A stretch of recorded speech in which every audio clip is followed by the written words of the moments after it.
আসসালামু আলাইকুম বন্ধুগণ, আমি মোহাম্মদ জাহিদুল ইসলাম মেসার্স এমআর ট্রেডার্স রাজাবাজার বগুড়ার পক্ষ থেকে সবাইকে জানাই আন্তরিক শুভেচ্ছা ও অভিনন্দন। আজ বগুড়া বাজারে খুব ভালো মানের এলসি পেঁয়াজ, ইন্ডিয়ান পেঁয়াজ কেনাবেচা হয়েছে 85 টাকা কেজি। যেগুলো একটু মিডিয়াম কোয়ালিটির ছিল সেগুলো 75 থেকে 80 টাকা কেজি এবং নর্মাল কোয়ালিটিরগুলো 60-65 টাকা কেজি। তবে আজকে সোনা মসজিদ বর্ডারে 51 গাড়ি এবং হিলি বর্ডারে 13 গাড়ি পেঁয়াজ আমদানি হয়েছে। বর্ডারে আজকে কেনাবেচা হয়েছে 72-73 টাকা থেকে শুরু করে সর্বোচ্চ হাইস্ট কোয়ালিটিরগুলো 80 টাকা পর্যন্ত, 80-82 টাকা কেজি।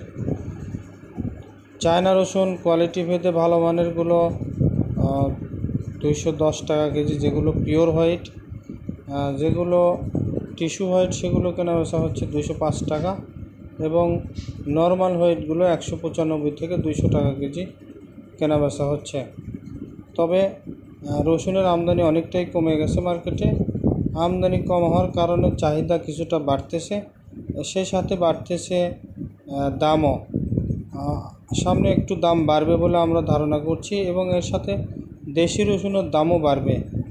মার্কেটে কিছু কোয়া রসুন আমদানি হচ্ছে। কোয়া রসুনটা আমদানি শেষ হয়ে গেলেই চায়না এবং দেশি রসুনের দাম আমার মনে হয় কেজিতে 20-50 টাকা আরও বাড়বে বলে আমি ধারণা করছি। ধন্যবাদ সবাইকে আমাদের সাথে থাকার জন্য। আমাদের সাথেই থাকুন, সাবস্ক্রাইব করুন আমাদের চ্যানেল।